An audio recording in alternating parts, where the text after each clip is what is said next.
Hi, welcome back everyone. Today is another story time. Today I'm going to read to you this time something from Hans Christian Andersen, another famous fairy tale author, Danish I believe.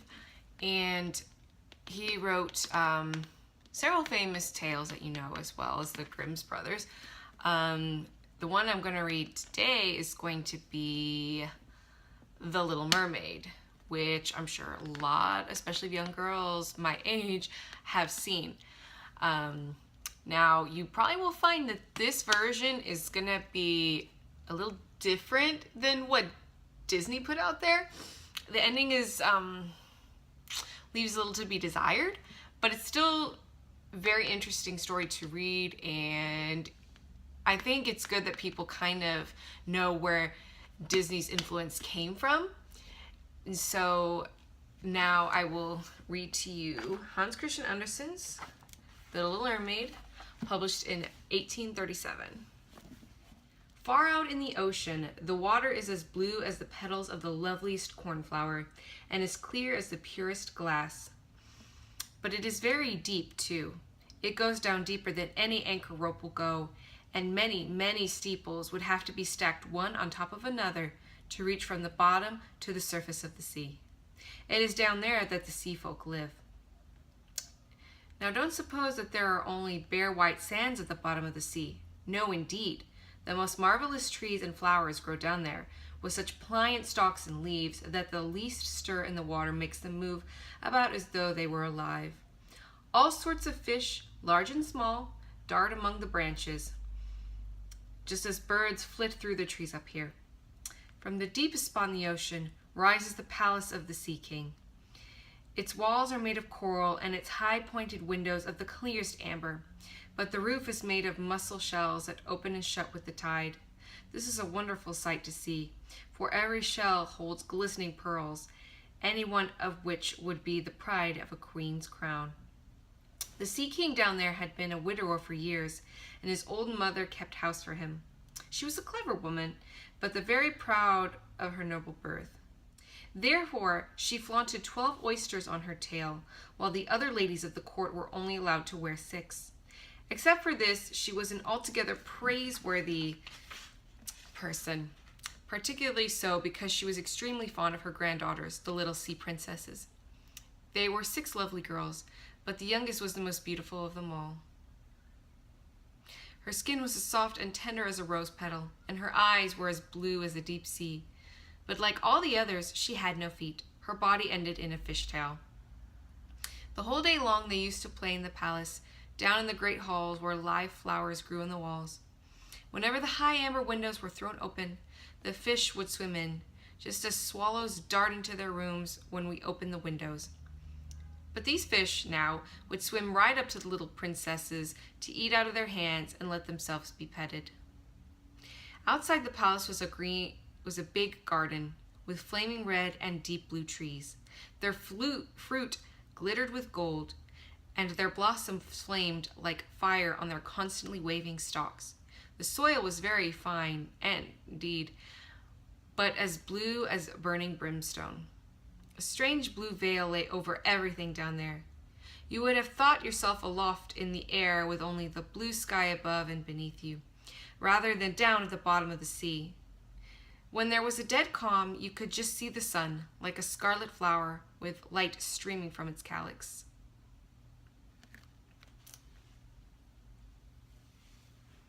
Each little princess had her own small garden plot, where she could dig and plant whatever she liked.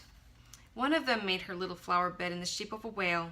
Another thought it neater to shape hers like a little mermaid. But the youngest of them made hers as round as the sun, and there she grew only flowers that were as red as the sun itself.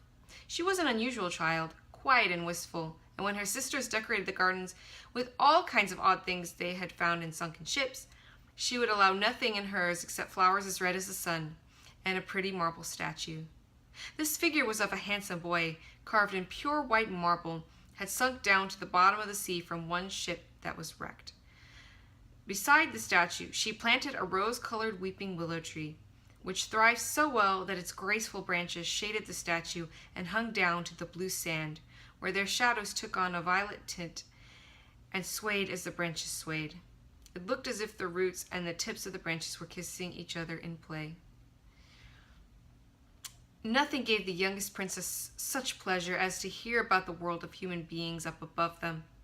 Her old grandmother had to tell her all she knew about ships and cities, and of people and animals. What seemed nicest of all to her was that up on land the flowers were fragrant, for those at the bottom of the sea had no scent. And she thought it was nice that the woods were green, and that the fish you saw among their branches could sing so loud and sweet that it was delightful to hear them. Her grandmother had called the little birds fish, or the princess would not have known what she was talking about, for she had never seen a bird. When you get to be 15, her grandmother said, you will be allowed to rise up out of the ocean and sit on the rocks in the moonlight to watch the great ships sailing by. You will see woods and towns, too. Next year, one of her sisters would be 15, but the others, well, since each was a whole year older than the next, the youngest still had 5 long years to wait until she could rise up from the water and see what our world was like. But each sister promised to tell the others about all that she saw and what she found most marvelous on her first day. Their grandmother had not told them half enough, and there were so many things that they longed to know about. The most eager of them all was the youngest, the very one who was so quiet and wistful. Many a night she stood by her open window and looked up through the dark blue water where the fish waved their fins and tails. She could just see the moon and stars. To be sure, their light was quite dim, but looked at through the water, they seemed much bigger than they appeared to us. Whenever a cloud-like shadow swept across them, she knew that it was either a whale swimming overhead or a ship with many human beings aboard it. Little did they dream that a pretty young mermaid was down below, stretching her wide arms up toward the keel of their ship. The eldest princess had her 15th birthday, so now she received permission to rise up out of the water. When she got back, she had 100 things to tell her sisters about. But the most marvelous thing of all, she said, was to lie on a sandbar in the moonlight, when the sea was calm, and to gaze at the large city on the shore, where the lights twinkled like hundreds of stars, to listen to music, to hear the chatter and clamor of carriages and people, to see so many church towers and spires, and to hear the ringing bells. Because she could not enter the city, that was just what she most dearly longed to do. Oh, how intently the youngest sister listened. After this, whenever she stood at her open window at night, she looked up through the dark blue waters, she thought of that great city with all its clatter and clamor, and even fancied that in these depths she could hear the church bells ring. The next year, her second sister had permission to rise up to the surface and swim wherever she pleased. She came up just at sunset, and she said that this spectacle was the most marvelous sight she had ever seen. The heavens had a golden glow, and as for the clouds, she could not find words to describe their beauty. Splashed with red and tinted with violet, they sailed over her head. But much faster than the sailing clouds were wild swans in a flock. Like a long white veil trailing above the sea, they flew toward the setting sun. She too swam toward it, but down it went, and all the rose-colored glow faded from the sea and sky. Her third sister ascended, and as she was the boldest of them all, she swam up a broad river that flowed into the ocean. She saw gloriously green, vine-colored hills. Palaces and manor houses could be glimpsed through the splendid woods. She heard all the birds sing, and the sun shone so brightly that often she had to dive under the water to cool her burning face. In a small cove, she found a whole school of mortal children paddling about in the water quite naked. She wanted to play with them, but they took fright and ran away. Then along came a little black animal. It was a dog, but she had never seen a dog before. It barked at her so ferociously that she took fright herself and fled to the open sea. But never could she forget the splendid woods, the green hills, and the nice children who could swim in the water although they didn't wear fish tails. The fourth sister was not so venturesome. She stayed far out among the rough waves, which she said was a marvelous place. You could see all around you for miles and miles, and the heavens up above you were like a vast dome of glass. She had seen ships, but they were so far away that they looked like seagulls. Playful dolphins had turned somersaults, and monstrous whales had spouted water through their nostrils, so that it looked as if hundreds of fountains were playing all around them. Now the fifth sister had her turn. Her birthday came in the winter time, so she saw things that none of the others had seen. The sea was a deep green color, and enormous icebergs drifted about. Each one glistened like a pearl, she said, but they were more lofty than any church steeple built by man. They assumed the most fantastic shapes, and sparkled like diamonds. She had seated herself on the largest one, and all the ships that came sailing by sped away as soon as the frightened sailors saw her there with her long hair blowing in the wind. In the late evening, clouds filled the sky. Thunder cracked and lightning darted across the heavens. Black waves lifted those great bergs of ice on high, where they flashed when the lightning struck. On all the ships the sails were reefed, and there was fear and trembling. But quietly she sat there upon her drifting iceberg and watched the blue-forked lightning strike the sea. Each of the sisters took delight in the lovely new sights when she first rose up to the surface of the sea. But when they became grown-up girls, they were allowed to go wherever they liked. They became indifferent to it. They would become homesick, and in a month they said that there was no place like the bottom of the sea where they felt so completely at home. On many an evening, the older sisters would rise to the surface, arm in arm, all 5 in a row. They had beautiful voices, more charming than those of any mortal beings. When a storm was brewing and they anticipated a shipwreck, they would swim before the ship and sing most seductively of how beautiful it was at the bottom of the ocean, trying to overcome the prejudice that the soldiers had against coming down to them. But people could not understand their song and mistook it for the voice of the storm. Nor was it for them to see the glories of the deep. When their ship went down, they were drowned, and it was as dead men that they reached the Sea King's palace. On the evenings when the mermaids rose through the water like this, arm in arm, their youngest sister stayed behind all alone, looking after them and wanting to weep. But a mermaid has no tears, and therefore she suffers so much more. "Oh, how I do wish I were 15, she said. "I know I shall love that world up there and all the people who live in it." And at last she too became 15. "Now I'll have you off my hands," said her grandmother, the old Queen Dowager. "Come, let me adorn you like your sisters." In the little maid's hair she put a wreath of white lilies, each petal of which was formed from half of a pearl. And the old queen let 8 big oysters fasten themselves to the princess's tail as a sign of her high rank. "But that hurts," said the little mermaid. "You must put up with a good deal to keep up appearances," her grandmother said. Oh, how gladly she would have shaken off all these decorations and laid aside the cumbersome wreath. The red flowers in her garden were much more becoming to her, but she didn't dare to make any changes. "Goodbye," she said, and up she went through the water, as light and as sparkling as a bubble. The sun had just gone down when her head rose above the surface, but the clouds still shone like golden roses, and in the delicately tinted sky sparkled the clear gleam of the evening star. The air was mild and fresh, and the sea unruffled. A great 3-master lay in view with only one of its sails set, where there was not even the whisper of a breeze, and the sailors idled about in the rigging and on the yards. There was music and singing on the ship, and as night came in, they lighted hundreds of such brightly colored lanterns that one might have thought the flags of all nations were swinging in the air. The little mermaid swam right up to the window of the main cabin, and each time she rose with the swell, she could peep in through the clear glass panes at the crowd of brilliantly dressed people within. The handsomest of them all was a young prince with big, dark eyes. He could not be more than 16 years old. It was his birthday, and that was the reason for all the celebration. Up on deck, the sailors were dancing, and when the prince appeared among them, 100 or more rockets flew through the air, making it as bright as day. These startled the little mermaid so badly that she ducked under the water. But she soon peeped up again, and then it seemed as if all the stars in the sky were falling around her. Never had she seen such fireworks. Great suns spun around, splendid firefish floating through the blue air, and all these things were mirrored in the crystal clear sea. It was so brilliantly bright that you could see every little rope of the ship, and the people could be seen distinctly. Oh, how handsome the young prince was! He laughed and he smiled, and shook people by the hand, while the music rang out on the perfect evening. It got very late, but the little mermaid could not take her eyes off the ship and the handsome prince.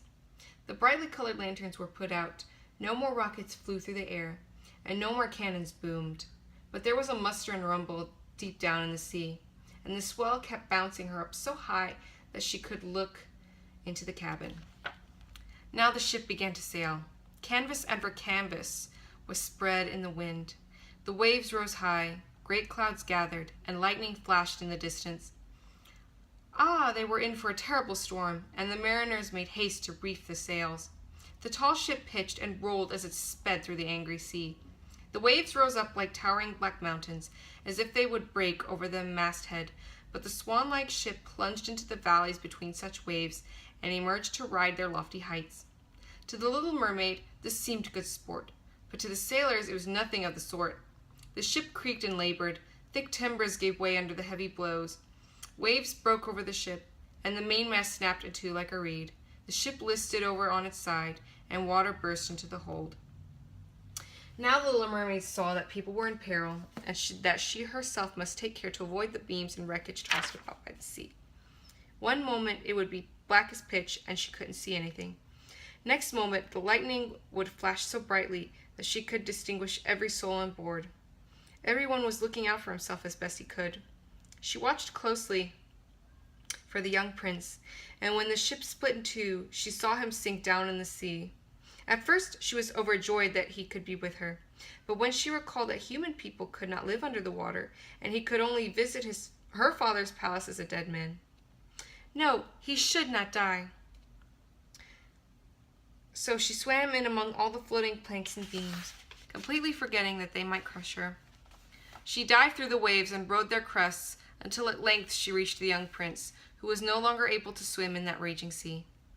His arms and legs were exhausted, his beautiful eyes were closing, and he would have died if the little mermaid had not come to help him. She held his head above water and let the waves take them wherever the waves went.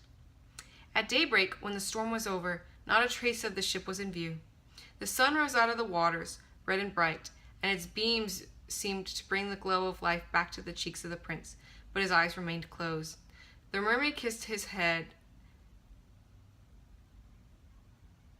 as she stroked his wet hair in place.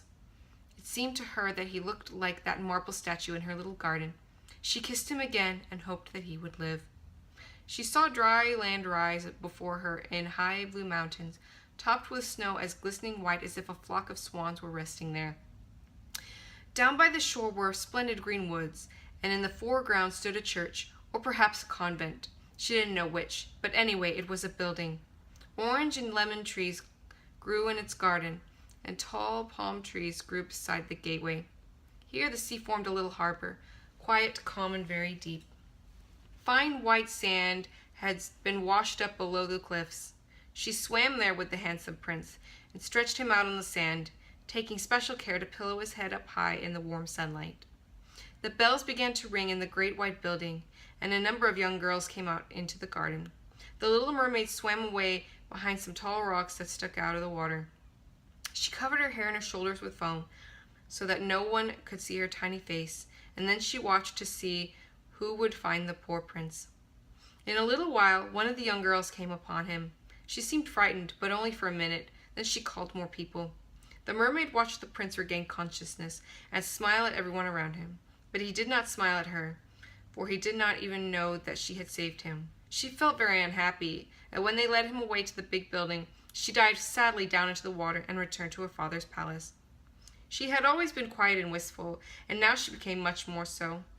Her sisters asked her what she had seen on her first visit up to the surface, but she would not tell them a thing. Many evenings and many mornings she revisited the spot where she had left the prince. She saw the fruit in the garden ripened and harvested, and she saw the snow on the high mountain melted away, but she did not see the prince, so each time she came home sadder than she had left. It was her one consolation to sit on her little garden and throw her arms about the beautiful marble statue that looked so much like the prince. But she took no care of her flowers now. They overgrew the paths until the place was a wilderness, and their long stalks and leaves became so entangled in the branches of the tree that it cast a gloomy shade. Finally, she couldn't bear it any longer. She told her secret to one of her sisters. Immediately, all the other sisters heard about it. No one else knew except a few more mermaids who told no one, except their most intimate friends. One of these friends knew who the prince was. She, too, had seen the birthday celebration on the ship. She knew where he came from and where his kingdom was. "Come, little sister," said the other princesses. Arm in arm, they rose from the water in a long row, right in front of where they knew the prince's palace stood. It was built of pale, glistening golden stone with great marble staircases, one of which led down to the sea. Magnificent gilt domes rose above the roof, and between the pillars all around the buildings were marble statues that looked most lifelike. Through the clear glass of the lofty windows, one could see into the splendid halls with their costly silk hangings and tapestries, and walls covered with paintings that were delightful to behold. In the center of the main hall, a large fountain played its columns of spray up to the glass-domed roof, through which the sun shone down to the water and upon the lovely plants that grew in the big basin. Now that she knew where he lived, many an evening and many a night she spent there in the sea. She swam much closer to shore than any of her sisters would dare venture, and she even went far up a narrow stream, under the splendid marble balcony that cast its long shadow in the water. Here she used to sit and watch the young prince when he thought himself quite alone in the bright moonlight. On many evenings she saw him sail out on his fine boat, with music playing and flags aflutter. She would peep out through the green rushes, and if the wind blew her long silver veil, anyone who saw it mistook it for a swan spreading its wings. On many nights she saw the fishermen come out to sea with their torches, and heard them tell about how kind the young prince was. This made her proud to think that it was she who had saved his life when he was buffeted about, half dead among the waves, and she thought of how softly his head had rested on her breast, and how tenderly she had kissed him, though he knew nothing of all this, nor could he even dream of it. Increasingly she grew to like human beings, and more she longed to live among them. Their world seemed so much wider than her own, for they could skim over the sea in ships, and mount up into the lofty peaks high over the clouds, and their lands stretched out in woods and fields farther than the eye could see. There was so much she wanted to know. Her sisters could not answer all her questions, so she asked her old grandmother, who knew about the upper world, which was what she said was the right name for the countries above the sea. "If men are drowned," the little mermaid asked, "do they live on forever? Don't they die as we do down here in the sea?" "Yes," the old lady said. They too must die, and their lifetimes are even shorter than ours. We can live to be 300 years old, but when we perish, we turn into mere sea foam on the sea, and haven't even a grave down here among our dear ones. We have no immortal soul, no life hereafter. We are like the green seaweed. Once cut down, it never grows again. Human beings, on the contrary, have a soul that lives forever, long after their bodies have turned to clay. It rises through thin air up to the shining stars. Just as we rise through the water to see the lands on earth, so men rise up to beautiful places unknown, which we shall never see." "Why weren't we given an immortal soul?" the little mermaid sadly asked. "I would gladly give up my 300 years if I could be a human being only for a day, and later share in that heavenly realm." "You must not think about that," said the old lady. "We fare much more happily and are much better off than the folk up there."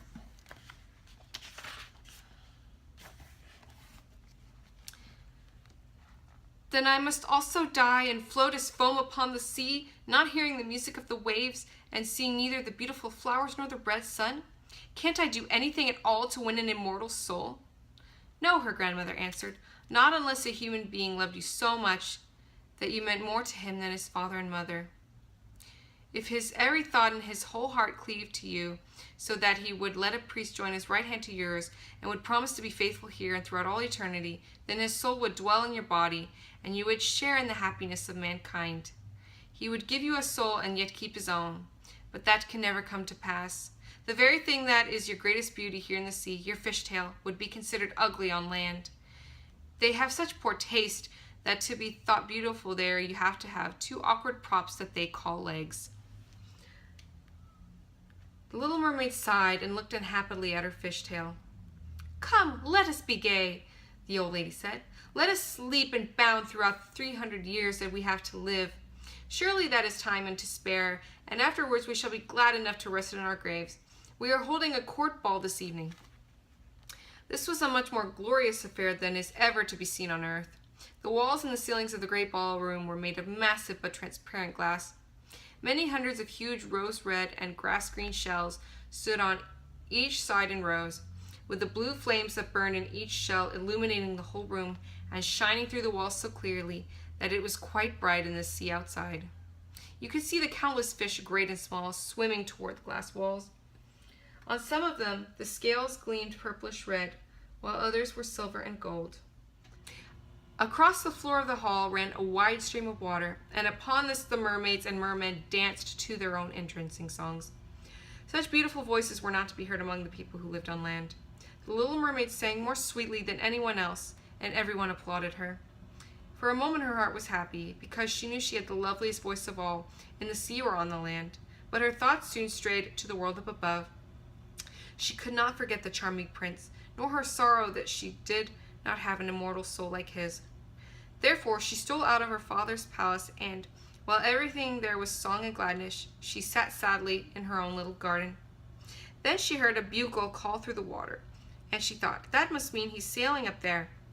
He whom I love more than my father or mother, he of whom I am always thinking, and in whose hands I would so willingly trust my lifelong happiness. I dare do anything to win him, and to gain an immortal soul. While my sisters are dancing here, in my father's palace, I shall visit the sea witch of whom I have always been so afraid. Perhaps she will be able to advise me and help me. The little mermaid set out from her garden toward the whirlpools that raged in front of the witch's dwelling. She had never gone that way before. No flowers grew there, nor any seaweed. Bare and gray, the sands extended to the whirlpools, where like roaring mill wheels the waters swirled and snatched everything within their reach down to the bottom of the sea. Between these tumultuous whirlpools she had to thread her way to reach the witch's waters, and then for a long stretch the only trail lay through a hot seething mire, which the witch called her peat marsh. Beyond it her house lay in the middle of a weird forest, where all the trees and shrubs were polyps, half animal and half plant. They looked like 100-headed snakes growing out of the soil. All their branches were long, slimy arms with fingers like wriggling worms. They squirmed joint by joint from their roots to their outermost tentacles, and whatever they could lay hold of, they entwined around and never let go. The little mermaid was terrified and stopped at the edge of the forest. Her heart thumped with fear, and she nearly turned back. But when she remembered the prince and the souls that men have, and she summoned her courage.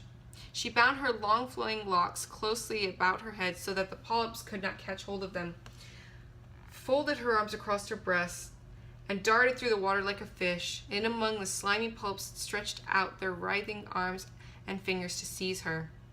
She saw that every one of them held something that it had caught with its hundreds of little tentacles, and to which it clung as with strong hoops of steel. The white bones of men who had perished at sea and sank to these depths could be seen in the polyps' arms. Ships' rudders and seamen's chests, and the skeletons of land animals had also fallen into their clutches. But the most ghastly sight of all was a little mermaid whom they had caught and strangled. She reached a large muddy clearing in the forest, where big fat water snakes withered about, showing their foul yellowish bellies. In the middle of this clearing was a house built of the bones of shipwrecked men, and there sat the sea witch, letting a toad eat out of her mouth just as we might feed sugar to a little canary bird. She called the ugly fat water snakes her little chickabiddies, and let them crawl and sprawl about on her spongy bosom. I know exactly what you want, said the sea witch. It is very foolish of you, but just the same, you shall have your way, for it will bring you grief, my proud princess. You want to get rid of your fishtail and have 2 props instead, so that you can walk about like a human creature, and have the young prince fall in love with you and win him and an immortal soul besides. At this the witch gave such a loud cackling laugh that the toad and the snakes were shaken to the ground where they were writhing. You are just in time, said the witch.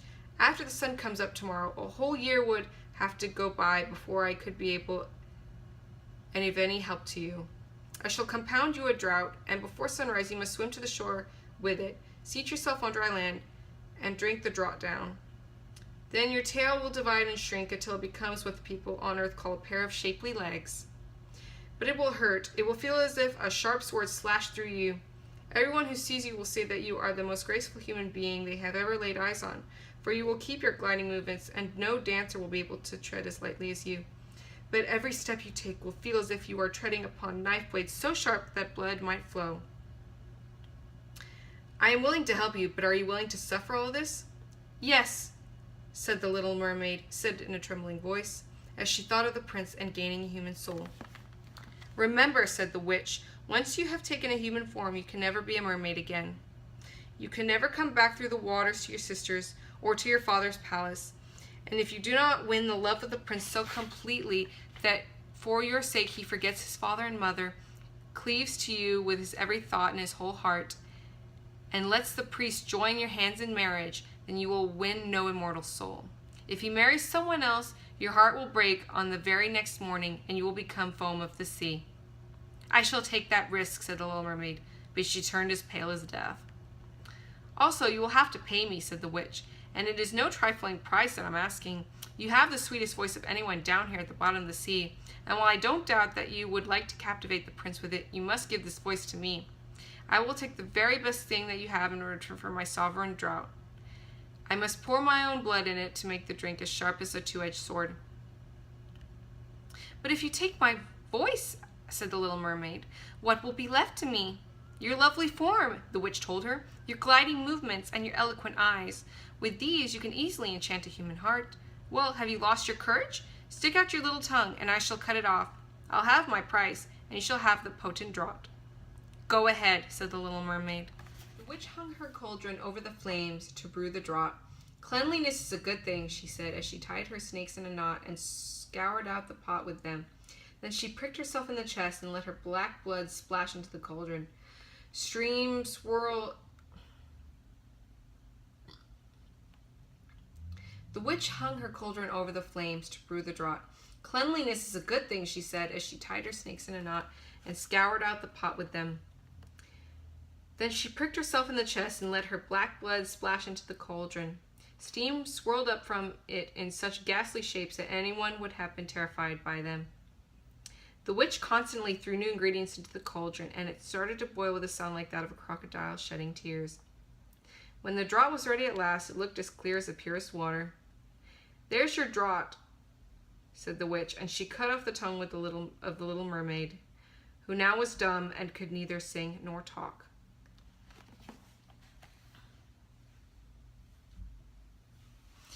If the polyps should pounce on you when you walk back through my wood, the witch said, just spill a drop of this brew upon them and their tentacles will break in 1,000 pieces. But there was no need of that, for the polyps curled up in terror as soon as they saw the bright drop. It glittered in the little mermaid's hand as if it were a shining star. So she soon traversed the forest, the marsh, and the place of raging whirlpools. She could see her father's palace. The lights had been snuffed out in the great ballroom, and doubtless everyone in the palace was asleep. But she dared not go near them now that she was stricken dumb and was leaving her home forever. Her heart felt as if it would break with grief.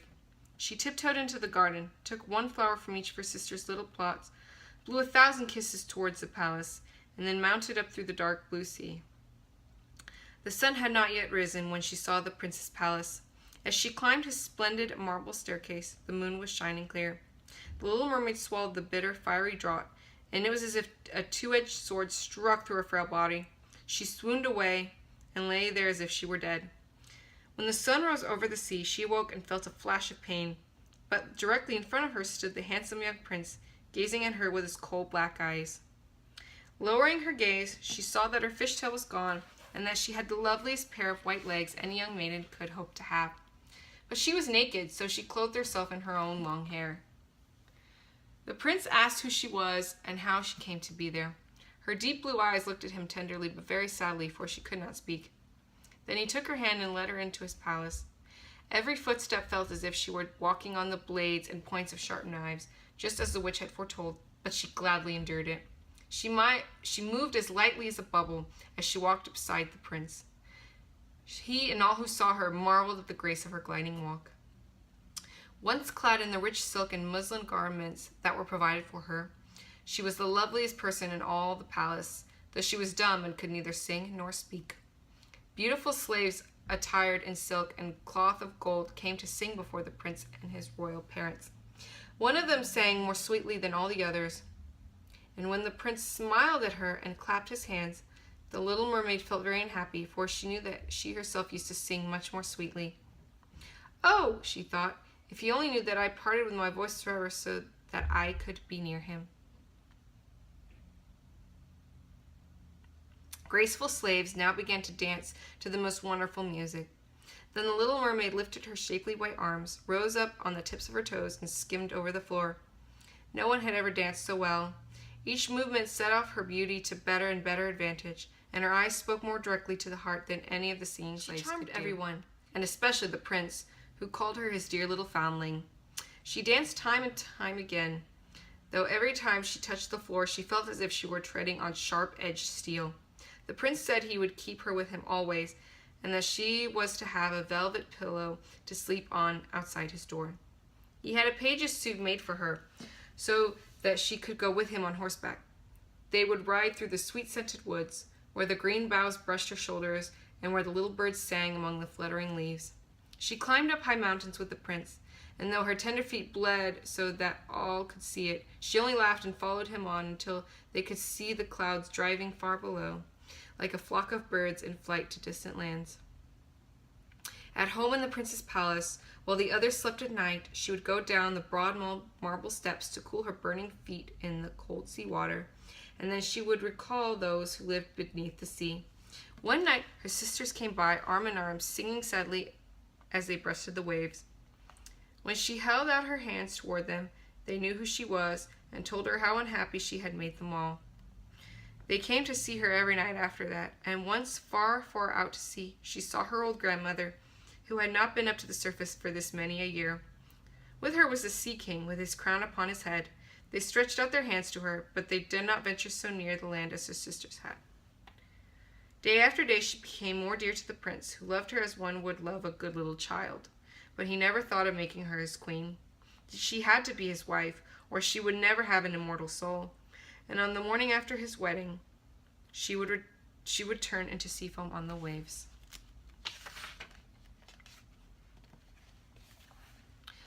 "Don't you love me best of all?" The little mermaid's eyes seemed to question him when he took her in his arms and kissed her lovely forehead. "Yes, you are most dear to me," said the prince, "for you have the kindest heart. You love me more than anyone else does, and you look so much like a little young girl I once saw but never shall find again.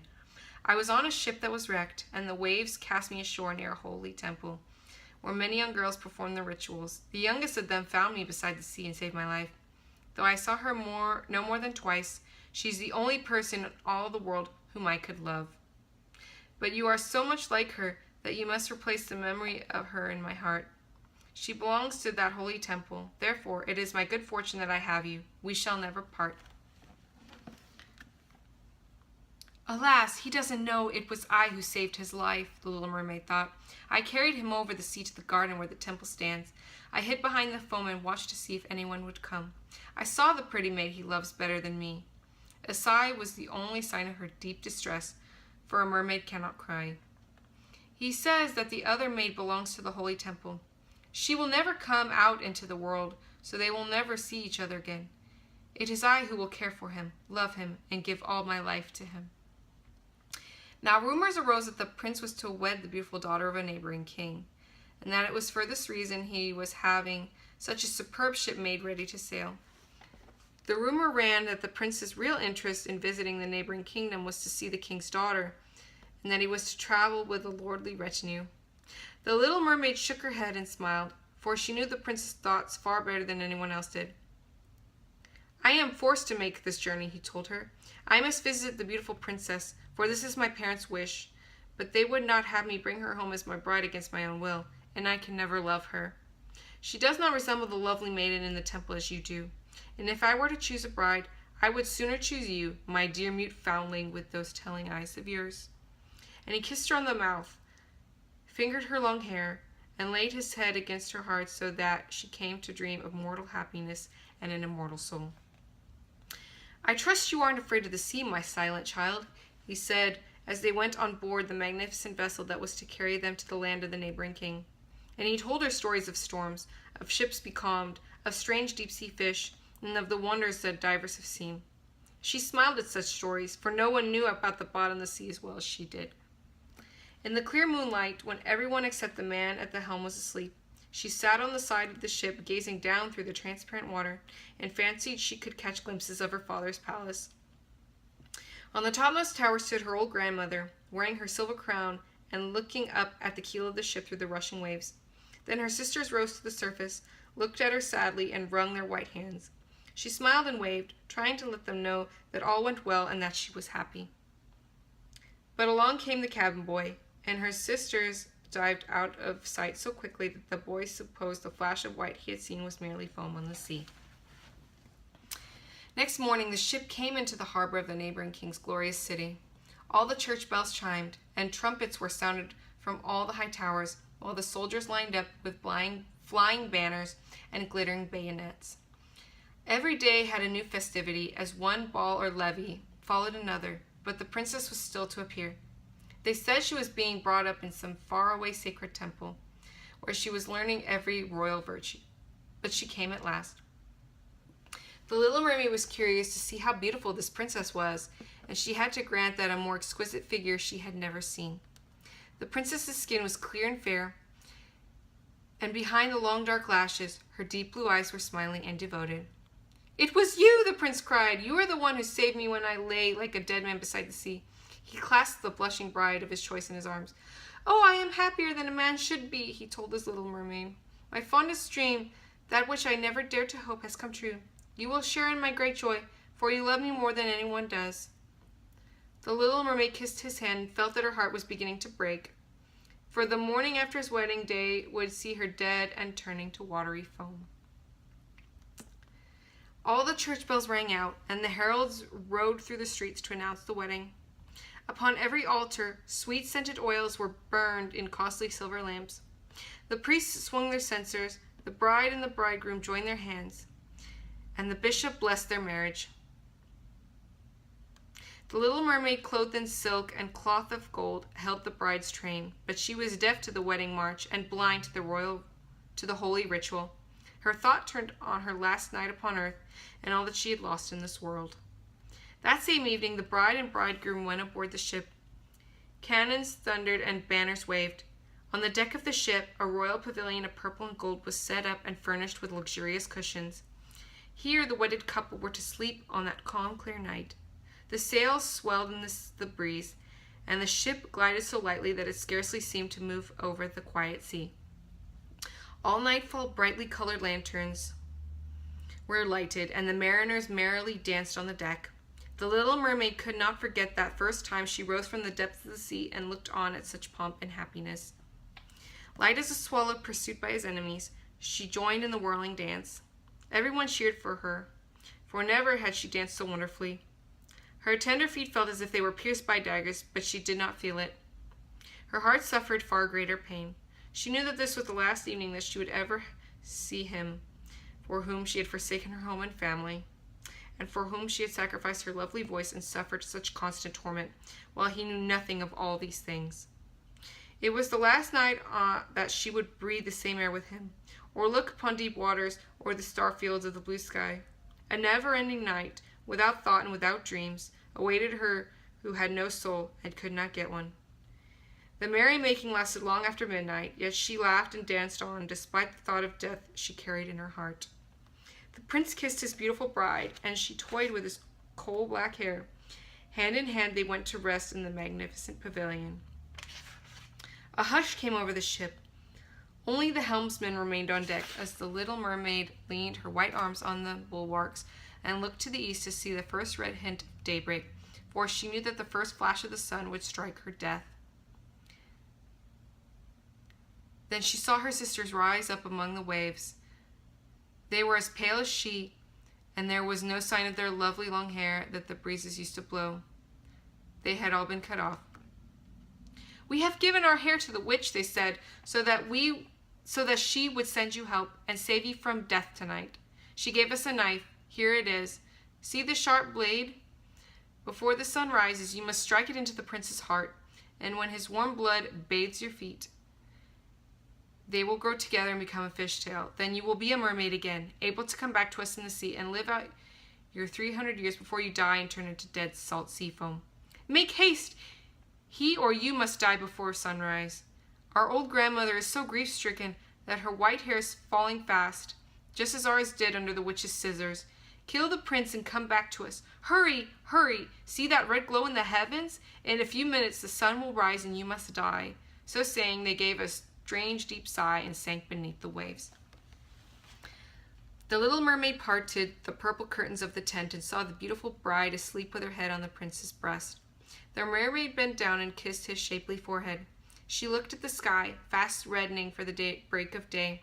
She looked at the sharp knife, and again turned her eyes toward the prince, who in his sleep murmured the name of his bride.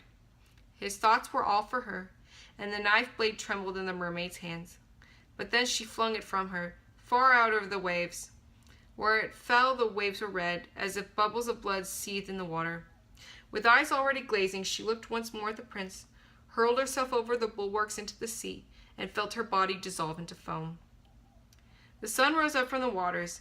Its beams fell, warm and kindly, upon the chill sea foam, and the little mermaid did not feel the hand of death. In the bright sunlight overhead, she saw hundreds of fair ethereal beings. They were so transparent that through them she could see the ship's white sails and the red clouds in the sky. Their voices were sheer music, but so spirit-like that no human ear could detect the sound, just as no eye on earth could see their forms. Without wings, they floated as light as the air itself. The little mermaid discovered that she was shaped like them, and that she was gradually rising up out of the foam. "Who are you, toward whom I rise?" she asked, and her voice sounded like those above her, so spiritual that no music on earth could match it. "We are the daughters of the air," they answered. "A mermaid has no immortal soul, and they can never get one unless she wins the love of a human being. Her eternal life must depend upon a power outside herself. The daughters of the air do not have an immortal soul either, but they can earn one by their good deeds. We fly to the south, where the hot poisonous air kills human beings unless we bring cool breezes. We carry the scent of flowers through the air, bringing freshness and healing balm wherever we go. When for 300 years we have tried to do all the good that we can, we are given an immortal soul and a share in mankind's eternal bliss. You, poor little mermaid, have tried with your whole heart to do this too. Your suffering and your loyalty have raised you up into the realm of airy spirits, and now in the course of 300 years you may earn by your good deeds a soul that will never die." The little mermaid lifted her clear bright eyes toward God's sun, and for the first time her eyes were wet with tears. On board the ship all was astir and lively again. She saw the prince and his fair bride in search of her. Then they gazed sadly into the seething foam, as if they knew she had hurled herself into the waves. Unseated by them, she kissed the bride's forehead, smiled upon the prince, and rose up with the other daughters of the air to the rose-red clouds that sailed on high. This is the way that we shall rise to the kingdom of God after 300 years have passed. "We may get there even sooner," one spirit whispered. "Unseen, we fly into the homes of men, where there are children, and for every day on which we find a good child who pleases his parents and deserves their love, God shortens our days of trial. The child does not know when we float through his room, but when we smile at him in approval, 1 year is taken from our 300. But if we see a naughty, mischievous child, we must shed tears of sorrow, and each tear adds a day to the time of our trial." Well, thanks for listening. I hope you enjoyed Hans Christian's original version of The Little Mermaid. See, I told you that the ending was a little different than Disney's. But anyway, I hope you enjoyed, and if you liked it, just give it a like. Leave a comment on any stories you might want to hear from me. And I'll see you next time. Bye.